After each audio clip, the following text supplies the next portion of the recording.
What is up, YouTube? And boy, it is a good day to be a New York Rangers fan.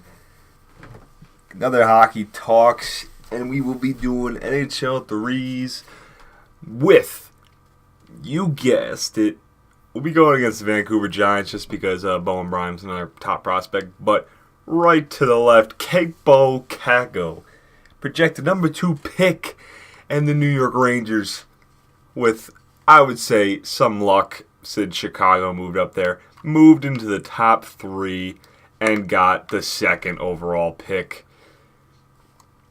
So now, you all saw at least a lot more people saw it because I gained a few more subscribers, but it probably would be one of my most viewed videos for days to come. Of course, you all saw my reaction. I didn't even know that if Buffalo got the 7th slot, we would move into the top 3. I thought we just still had to get by 6th. That's why I was that's why when they announced it, I flipped out. But the New York Rangers seem like this is just so different for me. Because I started to become a Ranger fan in 2007-ish when it was the Yager and Shanahan, era, I guess you could say. But ever since that, the Rangers are in the playoffs, and like I said, this whole rebuild and our top picks and the young team, it's so much different. You look at the President's Trophy winning year, Duclair was our second round pick, I believe, third round pick. He was killing it. I mean, I don't think he had such great point. Maybe he had 7 or 8 points in 15 games. So it was pretty decent for a young guy, for a rookie. But we never really saw a youngster play well with the Rangers. We always had the veterans and whatnot. We always had the same core of veterans also. So this whole rebuild, of course, we have Philip Heedle, Brett Howden, Lias Anderson, Lias Anderson and Philip Heedle draft. That was the first time I've actually watched an NHL draft. Just because the Rangers would either not have a first round pick because of they would trade away to bring in a veteran, just like they did with say guys like Keith Yandel or Marty St. Louis. So they would just trade them away to bring in so they could go deep in the playoffs. But that was the first draft I watched, and we had the 7th overall pick coming from the Stepan trade, and it was just so different. And then the next year after that, was it after that? Yeah, it was. Oh no, was it?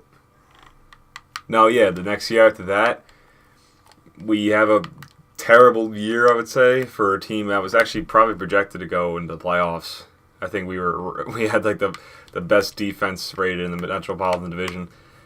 So we just don't play well, and then we go into the rebuild, and of course we get all these trades, and then we have 3 first-round picks, and this last year's draft, then we have a bunch of young guys, such a young team, the youngest team in the league, youngest team in the NHL this year. So it's just been so different. And now this whole rebuild, which has been going well, and like I said in our other video, my Hockey Talk, the preview of the draft, whatever pick they get, whatever top 10 pick they get, the prospects, of course you have Kakko and Hughes, but the second wave of prospects are all great prospects. They all bring a lot to the table. Kirby Doc, Dylan Cousins, all the USA guys, Turcotte, Seagrass, Boldy. But the fact that we got a pick with this first wave of franchise talent with a guy like Hughes who just is blessed with tremendous skating, playmaking ability, just seems like an all-around beast of a center, maybe. And in a time where small, fast players are not a problem anymore. Look at Johnny Gaudreau when he got drafted. He was the best player in college hockey. And he got drafted 3rd round. I guess just because of his height, no one thought he would be effective. So, now that Hughes, a player like that, or now a player who's having, I think, one of the best seasons as a draft eligible player in the Finnish Elite League, Kakko Makar, who's got scored more goals than Laine and Barkov, I believe. and he also played less games than them. He actually played like one less game compared to Line, and I think like 10 or so less games than Barkov. Maybe because he went to the World Juniors, of course. Oh, man, I'll never forget when he scored that. I was upset because I wanted USA to win, but I said, oh, Kakko Makar, that guy's going to be a beast. And oh, shit. Oh, Kakko. Oh, you got to finish that. So now the fact that the Rangers, unless the Devils decide to pull a fast one and take, oh, what a save. Take Kakko. It seems like the New York Rangers, who I wanted Kakko over Hughes just because of all the centers we have. Like, we have Elias Anderson, we have, of course, Zibanejad is like really established himself as probably a maybe top 20 center in the league, I would think. I'm not so sure, just because of the year he had. Definitely a top center in the league. And then, of course, Hedel, who was playing the wing because we had Hayes, and then we have Elias Anderson, Brett Howden, of course. And then we have like guys like Nieves. I'm trying to think. I think that's all of our centers. We didn't really draft any other ones in this year's draft. So, I mean last year's draft. My fault. So I was wanting maybe Kakko over Hughes just because of all the centers we have, and I prayed to the hockey gods. I said, please bless our chances of getting a top 2 pick. I said top 3 at first, but I established the top 2 because I wanted one of these big time players. Which this rebuild, Jeff Gordon, he is done. I mean, of course, this is not. This I would say, what's it called? Effort, or this second pick isn't him. Especially, it's really the team that played, and we had the chance. But oh man, he is just. Oh, what a save! But just to think about Kaapo Kakko and Vitaly Kravtsov. Can you imagine? And then quite possibly Panarin in free agency, which I actually might make another video about Panarin later in the summer. Just because of Joel, is it Joe Quenneville or Joel Quenneville? I don't know. I'm just saying Quenneville's hiring with Chicago, Florida, because Florida was, I think, on Panarin's list, and of course, Quenneville coached Panarin, and Panarin probably would love to go back to him because he flourished in Chicago. And I think Quenneville was really pissed when they traded him. Kakko, oh yeah, I need to get him a goal. Come on now. But and the Rangers, just to top it off with a 2 guaranteed first-round picks with a possibility of 4 first-round picks. I still can't believe it. Just like, I'm going to go back to this. I think the highest pick the Rangers had was 4th overall in, I think, 1999. I was born in 1999. And I think I think it was 1999, but they drafted Pavel Brendel, who I don't think played a game with them, who they shipped off to Philly for Eric Lindros, who actually, Pavel Brendel is one of the biggest busts, I think, in NHL history. But now that this is the highest pick they've ever had, the highest pick that I've seen them draft was Elias Anderson. Like I said, the only draft I watched. Just because we've never had a first round pick. You know, going back to Dylan McElrath was drafted in 2010. I didn't even know where Dylan McElrath came from when he came on the scene, when he played like 20 or so games with the Rangers. But of course we passed up on Vladimir Tarasenko, which I look back at that and really got me. Freaking Glenn Sather, his GM time was just so bad. But I mean, it doesn't even matter. The Rangers looks like they're going to have an elite, I would say they have an elite center prospect pool. They're going to have an elite winger in Kravtsov, Morgan Barron, Kaapo Kakko, I think, and Tyronin, which, he's a pretty decent prospect. But it's just, wow. I'm still in shock. My heart was racing when they moved into the top 3, and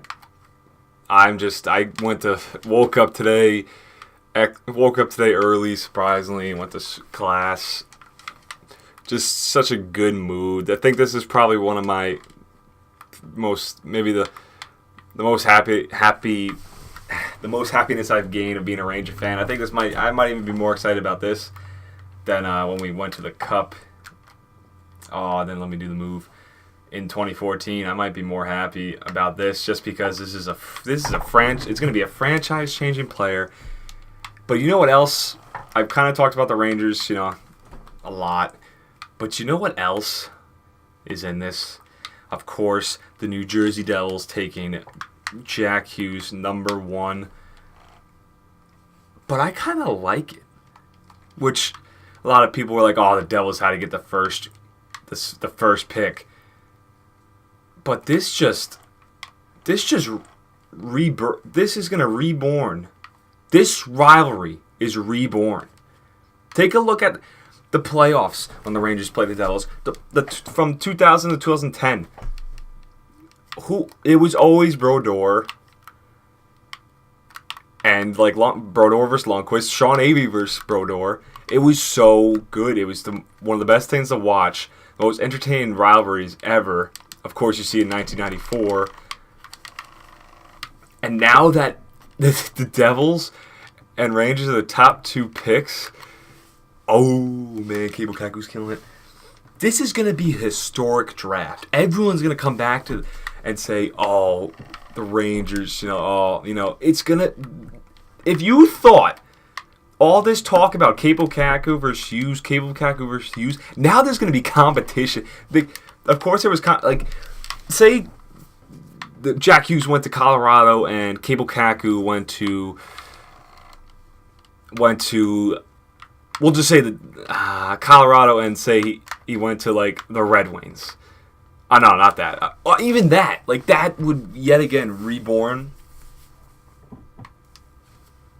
that rivalry. But we'll say say Kakko Makar gets drafted by the Red Wings, and then say the Rangers got Hughes. It's it's all right. But the fact that this rivalry, this Metropolitan Division, this whole rivalry is going to be crazy.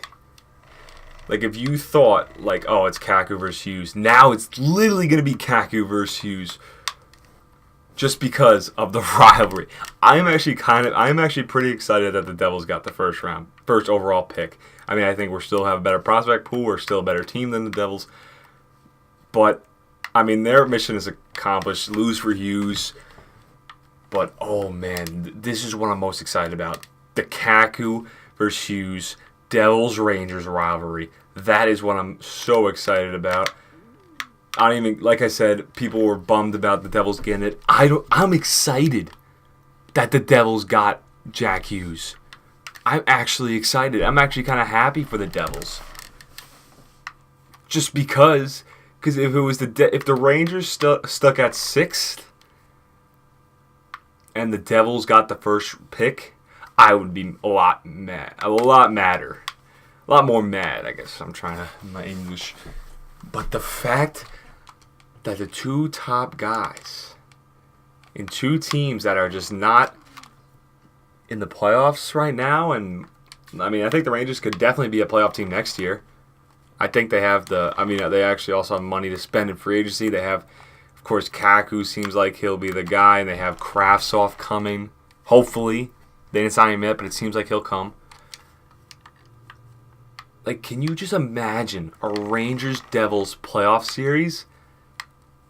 And then Kakko Makar and Jack Hughes going at it just like they did in the U.S.-Finland World Junior game, and maybe just like they did to see who is getting more number 1 votes. That's what I'm most excited about. Of course, I'm excited about this new Finnish star coming to the Rangers, but the Rangers-Devils rivalry is reborn. I'm going to end the video here. Hope you guys enjoyed. If you're new, if you see my last video and you see this video, please subscribe. Let's see Kakko's stats. 24 shots. Holy shit. I think I had maybe 4 goals with him. 4 goals, 1 assist. That's what I'm hoping for. And I'm very excited. I can't wait. The Rangers will probably have another draft party. definitely going to go to that. I went to the one last year, and that draft party is going to explode. And we are going to draft the guy with the best name in the world. See you guys in the next one. I might even do now another Rangers franchise mode with the new team. Obviously, I'll just skip to the draft, and I'll put Kakko in the Rangers, or I'll just try to draft him. Post deadline with Kakko. Oh man. So see you guys in the next one.